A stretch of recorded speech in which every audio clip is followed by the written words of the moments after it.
Hello बच्चों, नमस्ते। Electrical machine design के मॉड्यूल 4 का आज लेक्चर नंबर 30 है और डिजाइनर 3 फेज इंडक्शन मोटर में आज का हमारा टॉपिक है design of wound rotor of 3 phase induction motor, जिसमें हम वाउंड रोटर यानी स्लिप रिंग रोटर का A to Z designing analysis करेंगे। तो बच्चों, स्क्वायरल केज और वाउंड रोटर का डिटेल्ड एनालिसिस वीडियो हम ऑलरेडी बना चुके हैं और मुझे उम्मीद है आपने वो देख लिया होगा।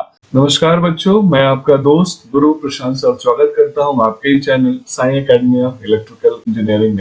तो जैसा कि आप सब जानते हैं कि जहां स्क्वायरल केज में रोटर में हम बार्स यूज करते थे, उसके जगह पे वाउंड रोटर यानी स्लिप रिंग में हम डिस्ट्रीब्यूटेड वाइंडिंग यूज करते हैं, लाइक 3 फेज वाइंडिंग, और प्रेफरेबली हम स्टार कनेक्शन यूज करते हैं। एक साइड से रोटर की वाइंडिंग स्टार पॉइंट से कनेक्टेड होगी, जबकि दूसरे साइड से रोटर की वाइंडिंग स्लिप रिंग्स के ऊपर माउंटेड होगी, और इसे स्लिप रिंग को हम यूज करके एक्सटर्नल रेसिस्टेंस ऐड करते हैं ताकि स्टार्टिंग टॉर्क को हम इंप्रूव कर सके। तो बच्चों, जब हम एक्सटर्नल रेसिस्टेंस को ऐड करते हैं तो उस कंडीशन में हमें रोटर को कंप्लीट शॉर्ट करने के लिए हम एक्सटर्नल रेसिस्टेंस के साइड से शॉर्ट करना पड़ता है, क्योंकि जो एक्सटर्नल रेसिस्टेंस हमने सीरीज में ऐड किया, स्टार्टिंग टाइम में वो रेसिस्टेंस की वैल्यू बढ़ाएगा, जिससे स्टार्टिंग टॉर्क इंप्रूव हो जाएगा और ओवरऑल हमारा इंडक्शन मोटर का जो प्रॉब्लम है, पूरा स्टार्टिंग टॉर्क जो कि स्क्वायरल केज का लिमिटेशन था, वो हमने यहाँ ओवरकम कर लिया।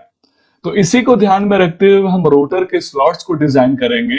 तो सबसे पहला, number of rotor slots number of stator slots के बराबर नहीं रखना है, अदरवाइज आप जो फेनोमेनन समझ रहे हैं वही डेवलप हो जाएगा, जिस पर ऑलरेडी डिटेल में हम वीडियो बना चुके हैं, और वो है कॉगिंग। सिमिलरली बच्चों, जब हम रोटर के वाइंडिंग का यहाँ पे डिजाइन करेंगे तो हमें ध्यान रखना है कि रोटर के स्लॉट्स की वैल्यू कितनी होगी, रोटर स्लॉट्स पर फेज कितना होगा, और सबसे इंपॉर्टेंट, रोटर में टूथ की विड्थ कितनी होगी, ताकि फ्लक्स डेंसिटी के लिमिटेशंस को हम सेटिस्फाई कर पाएंगे। और उससे भी ज्यादा इंपॉर्टेंट, हम स्लॉट्स का शेप कौन सा रखेंगे। तो नॉर्मली हम वाउंड रोटर में सेमी क्लोज्ड स्लॉट से प्रीफर करते हैं, जिसके बारे में ऑलरेडी हम डिटेल वीडियो बना चुके हैं। तो आइए बच्चों, हम सबसे पहले number of rotor turns calculate करते हैं। तो इसी को ध्यान में रखते हुए मैंने यहाँ स्टेटर और रोटर के वोल्टेज का रेशियो ले लिया, ईएमएफ का रेशियो ले लिया। तो वोल्टेज यानी EMF ratio of rotor to the stator is equal to KWR TR divided by KWS TS।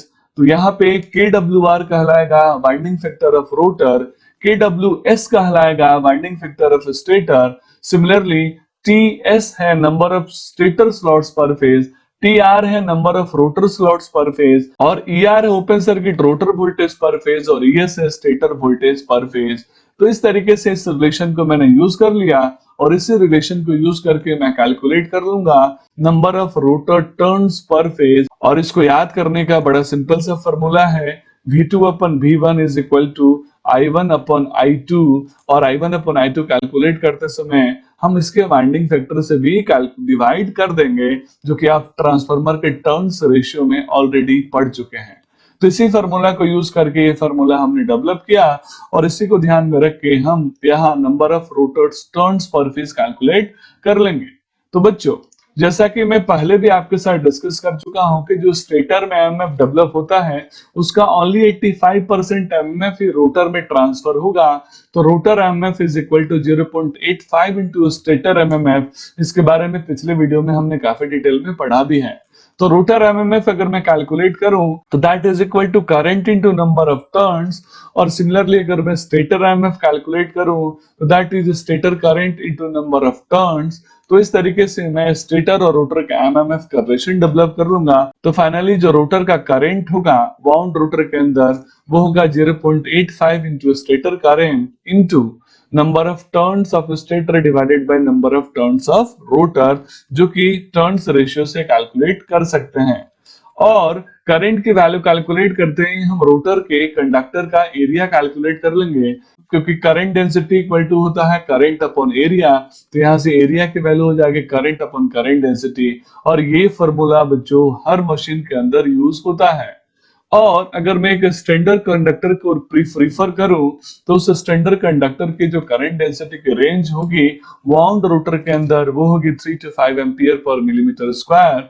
तो करंट कैलकुलेट कर लिया, करंट डेंसिटी की वैल्यू नोन है, तो इस तरीके से एरिया ऑफ रोटर हम कैलकुलेट कर लेंगे। तो बच्चों वाउंड रूटर के अंदर नॉर्मली जब तक हम एक्सटर्नल रेसिस्टेंस लगा के शॉर्ट नहीं करेंगे तो वो ओपन सर्किटेड की तरफ ट्रीट होता है और इसीलिए यहाँ नो लोड करंट कैलकुलेट करना सबसे ज्यादा जरूरी है। तो बच्चों आइए अब हम सबसे इंपॉर्टेंट पैरामीटर को कैलकुलेट करते हैं और वो है no load current of wound rotor induction motor.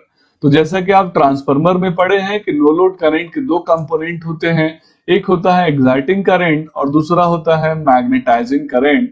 तो यहाँ जो एक्साइटिंग और मैग्नेटाइजिंग करंट होंगे उसमें जो मैग्नेटाइजिंग करंट होगा वो IM से रिप्रेजेंट होगा और सिमिलरली जो कोर लॉस कंपोनेंट होगा उसको मैं IW से रिप्रेजेंट करूंगा। इसको हम वर्किंग करंट भी बोलते हैं। तो यहाँ नो लोड करंट की वैल्यू हम कैलकुलेट कर लेंगे I not equal to under root of IM square plus IW square और इसकी यूनिट होगी एम्पियर में। अगर मैं मैग्नेटाइजिंग करंट के रोल का यहाँ पे डिस्कशन करूं तो मैग्नेटाइजिंग करंट ही वो करंट है जो कि मैग्नेटाइजिंग फ्लक्स को डेवलप करता है और वही मैग्नेटाइजिंग फ्लक्स स्टेटर के एमएमएफ को रोटर के एमएमएफ में ट्रांसफर करता है, कन्वर्ट करता है। तो बच्चों मैग्नेटाइजिंग करंट कैलकुलेट करने के लिए एक कॉमन फार्मूला हम यूज करेंगे जो कि डिपेंड करेगा एम्पियर टर्न्स और नंबर ऑफ पेयर पोल्स पे।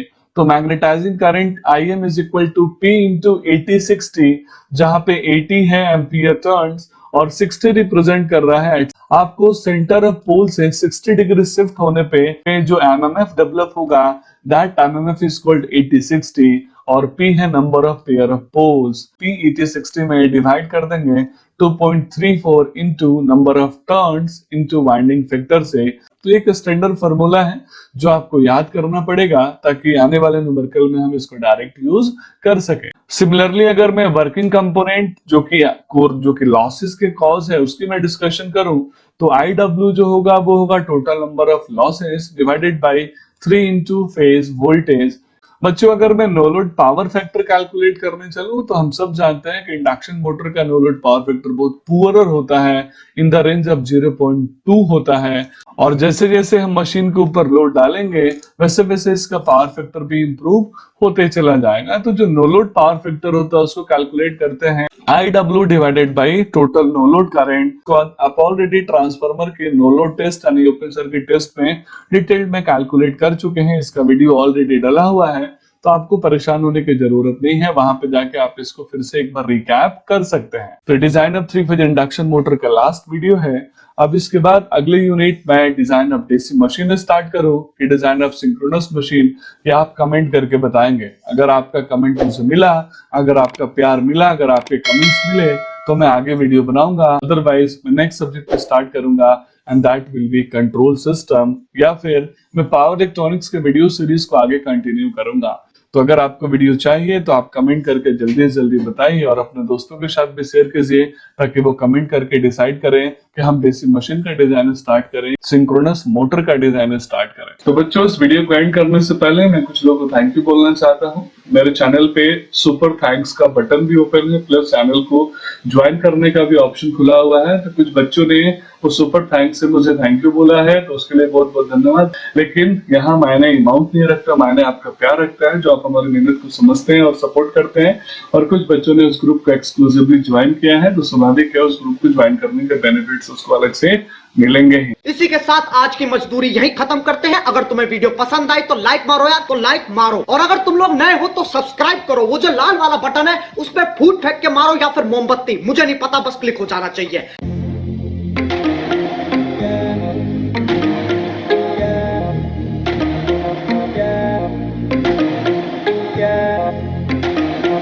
Yeah.